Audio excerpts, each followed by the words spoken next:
Previous Helldivers video, we went into how many people are actively trying to gatekeep this game. Whether it's most of the Discord community managers, like this bitch who admitted to banning people she disagreed with, and proclaimed that because black and gay people worked on this game, it is woke, and you are supporting and enjoying a woke game, being a very decisive bitch, which is not her job as a community mod manager.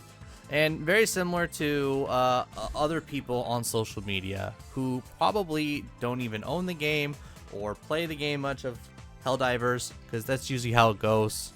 A group of people who are upset about something vocally voice their opinions online of what they have a problem with. People just react to reactions. And they go, "Why are you upset? I don't understand why you're voicing your opinion, and it bothers me." And ironically and unironically enough, they're random deflecting on the subject that they don't understand that they're actually becoming bootlickers for these companies when they push anti-customer decisions. Pretty sure that was a South Park episode, by the way, where social media was basically wasn't you reacting to something, it's reacting to someone reacting to something. Like, that's how that's how you get things trending. Now there's still lots of details with the devs, community managers, Sony, Arrowhead, and how they're working out Sony's latest decision, which will be on a video later, I guess. But I just want to talk about the position of people who are upset for what Sony is doing. Why are so many customers and gamers outraged by Sony requiring Arrowhead to link their PSN accounts to their PC Steam accounts? Now, the jury for Spitz is a very interesting one. He's no doubt the most popular community manager on the Discord. He interacts the most with the fans. He's pretty fun. He always accepts feedback. He's very communicative, and he's the most objectively transparent of all the mod managers when it comes to relaying insider impressions that Arrow has when they're talking with Sony about all this stuff. But he himself also attacked fans for not leaving fast enough when they were talking about refunds and leaving negative reviews on Steam, and kind of dunked on, people that had a problem with Sony's latest anti-consumer decision for forcing Arrowhead Studios to require Steam players to create a PSN account. But Spitz has been openly against what is going on with Sony and has encouraged the Steam reviews and to, sound off in the Discord your thoughts, which the Helldivers community said, "Hold my beer." They are going crazy. Stopping you. They need to hear this. 30. They need to hear this. One thing. I'm not a big fan of the government. 30 on 30. I'm not a big fan of the government. 30 on 30 on 30. I'm not a big fan of the government. 30. I'm not a big fan of the government. Not a big fan. Not a big fan of the government. I'm not a big fan of the government. Not a big fan of the government. Not a big fan. And a lot of Spitz comments on the Discord, keeping everyone up to date on all this, has confirmed a lot of my theories that I've had for why Sony wants to enforce this at the worst time that you can possibly enforce this. The game is beyond popular. It is one of the most popular shooters right now, and you can't even gauge how popular a game is unless it is on Steam. The console companies like Sony and even Microsoft with Xbox, they don't release their player chart numbers the way that Steam openly does. And the only reason why the public eye even knows how popular Helldivers got was because of its launch. Over 600,000 people tried to get in the server at once, and it kept kicking people out. And so that's what led to this confusing controversy, is because the CO of Arrowhead Studios was allowing people to skip the step of authenticating and linking their PSN accounts to their Helldivers Steam accounts so that more people can just get in the game and play the game, right? This game was uberly popular, and they weren't going to allow it to just not let people play the game, and you lose all that momentum and you lose all that money. And so this really opens up two different conversations, right? The whole like console war bros and are exclusives important? Do exclusives matter? And also, Arrowhead is functioning as a company that wants to make money, while Sony, these big giant corporations, their goal is to not make money anymore. They have their own corporate agendas. And what are those agendas? You would think that a company would buy an IP and want it to become more popular, to, you know, make money off that IP, which is just through sales or through like toys or accessories. So look at Disney. You know, the goal of the high budget Disney films is not to make money, but it's to create a permanent long-time fan and then sell toys and theme park resort tickets to them, right? Or like old 80s cartoons, right? The point of the cartoon was to sell toys. But the whole console exclusivity and whether they are really necessary or not has always been a debate among gamers for the longest time. Where I have an Xbox and there's one Sony exclusive game that I really want to play. Why not just release it on both?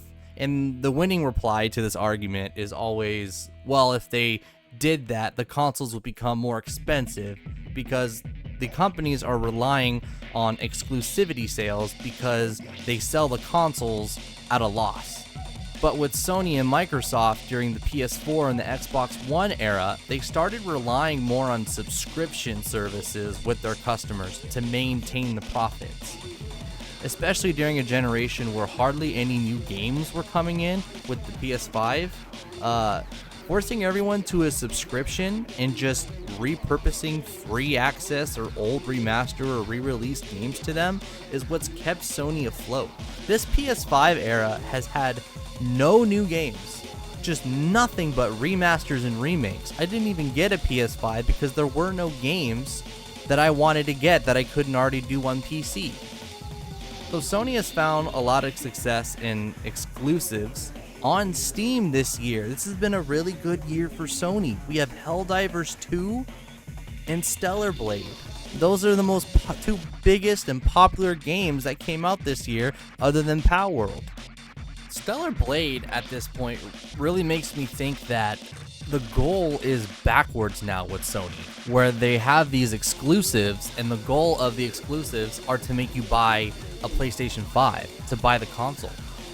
I fear Stellar Blade might not have a PC release on Steam purely because they want their console sales up. You hear that, chat?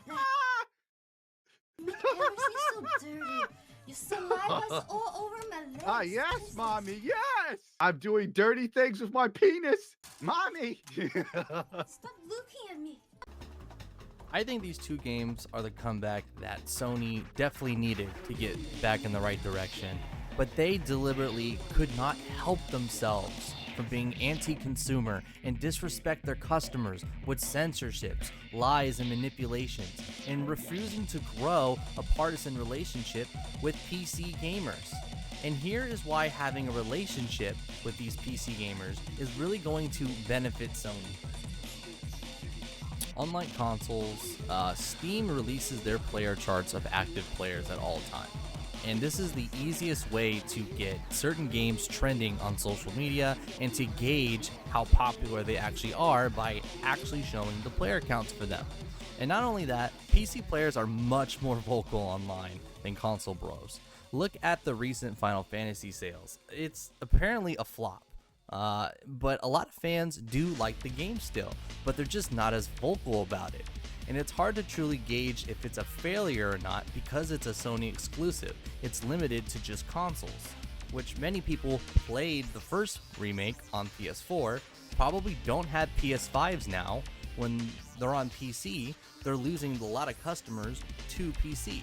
And so in a sense, they're losing a lot of sales to the switch to the growing PC community. And when it comes to reviews, Steam reviews are still superior. They can call things review bombing all they want on these dumb review sites, or journalists gonna say whatever they want. But on Steam, each review tells you how many hours they put in the game. And are you really going to say that someone with 80 hours, 60 hours, 100 hours into a game, giving it a negative review based off of something the company did with said game is a review bomb? Steam is the most authentic reviewing system. But back to where I said, corporations' goals are no longer to make money and make fans happy. Instead of just enjoying the win and allowing the two IPs they published to take social media by storm with its popularity and extend that to PC players. Because like I said earlier, Sony is losing players to PC. And if they can't get console sales up, then they need to extend their game sales to PC, because that's where all the gamers are. PC is outgrowing consoles, and they leave a lot of money on the table by not doing this. And PC gamers are much more vocal. They will sing your praises as much as they will lash out at you and take their business elsewhere if they don't feel respected. That's what a PC gamer is. So they could have taken a step in the right direction to repair that company to customer relationship that was destroyed with so many anti-customer behavior, like what happened with The Last of Us 2. But instead, they used the large player base and the success that is Helldivers 2 to push a large collection of PSN accounts to be created for their bottom line. So what is Sony's actual plan for the future? See, Sony has recently filed a patent for technology that can read their players' emotions and create a digital fingerprint of players' voices. And this is the crony corporate crap that we hate here on this channel. When what I'm observing from all this is, instead of relying on pleasing customers and making money based on what is in demand to gamers, like how a free market is supposed to work, Sony wants to fund money selling an idea to soft progressive soy boys, an audience that doesn't actually exist. And if it does exist, it's not worth nuking your existing one, the one that you have now that made you who you are today. But they want to appease to these progressive, probably ESG lending firms and whatnot. They want to claim that they can prevent harassment in video games by having a more clear digital footprint, by tracking harassment, by tracking people online, by tracking gamers. This is their future. This is what they're looking forward to. Sony is looking for a long-term reshaping of gaming for the worst. And I think this shows that Sony is willing to release their exclusives on PC from now on. But they need to get as many PC players on Steam to sign up for PSN so that they can also have control over banning the PC players. Spitz has been very transparent that this is Sony's reasoning for the players needing to link up to PSN accounts. This isn't a secret. But why in the middle of the game's popularity do they do this? And it really is just to rack in more PSN accounts for their bottom line. That's what's important to them. They already have your money, but that's not enough for them.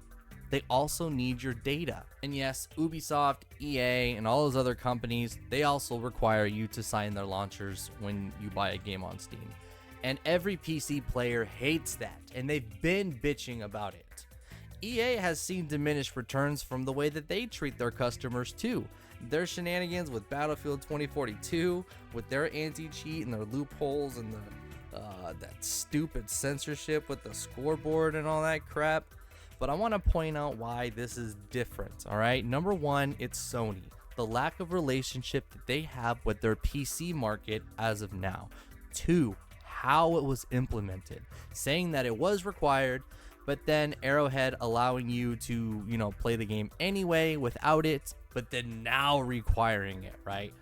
And it's just kind of the bureaucracy that corporations deal with. I work for a corporation too, where you're a smaller branch and then the big branch asks you to do something really unnecessary and you say, yeah, sure. Like, that's not going to happen. What you're asking us to do is unrealistic. To go back and catch every player that we've already allowed have an account, have in-game microtransactions, play so many hours of the game to go back and try to link their accounts is just unrealistic, and it's just a lot of work. But again, their goal is to not make money, because as Arrowhead, they have a lot more leverage than they want to make it out that they have, right? Because again, with a corporate structure, if a branch makes all the money and the corporation asks for something that's too demanding, they can be like, dude, we're making money, we can't do this request, you're gonna have to deal with it. And that's kind of how it naturally happens. But again, what are Sony's priorities? It's not to make money, right? It's to rank up those bottom lines PSN accounts, and it's to change the future of gaming, right? Unlike Arrowhead, that just wants to make money and make a good product. But 3, another rebuttal that people have is, I say, why defend corporations' bad deeds just because others do it, right? We're customers. We need to vote with our dollars and our voices. Our opinions matter to push back against these corporate jerks, to show that we are not their consumers. We are their customers. It is a partisan relationship. Both parties must agree. And more importantly, Reason 2 is incredibly screwed up, because there are over 118 different countries who cannot have PSN accounts, and they play on PC, where the game was sold to them on Steam, to where now they won't be able to play after May 30th when this is all implemented. And so this is the point. This is how Sony single-handedly killed the player base of Helldivers. It's not a hyperbolic statement that we're making, that people want to make us out to be, right? The people who are just observing and reacting to an actual problem that we gamers see with Sony in the gaming industry. 118 countries straight up can't play this game anymore. Customers Sony has rejected, and more PC players that Sony has disrespected will also refund the game, because the refunds apparently are already happening. Steam says that they're accepting refunds. I don't know about that. Steam doesn't really do refunds, so an update on that later, because we'll see how all that works out. But people are leaving reviews on how they feel, and they are trying to refund the game. So possible video in the future on an update on that. But unlike PC, right, PlayStation won't release data or player charts on who is playing Helldivers. And so we'll see a decline of Steam players. More people are gonna quietly walk away from Helldivers, and the online discussions will be less and less. But of course, this is not definitive yet. There's still more news to come. All this is developing. It's a crazy story. I just wanted to voice out all my opinions to the people who are like, all you gotta do is make an account, bro. It's not a big deal, bro. Just make an account, bro. No, it is much more complicated than that. But those are my thoughts. Thank you so much for your time. I respect your time because you have respected my time. I thank you very much. Please leave a like and subscribe if you want to keep having more discussions on pop culture and what's in video games right now. Please comment your thoughts below. Do you like Helldivers? Are you refunding it? Are you keeping it anyway? What are your thoughts? Thank you very much, man. You all have a good night. You hear that, chat? Such a bad. Make everything so dirty. Your saliva's all over my legs. Ah, yes, mommy, yes! I'm doing dirty things with my penis. Mommy! Stop looking at me.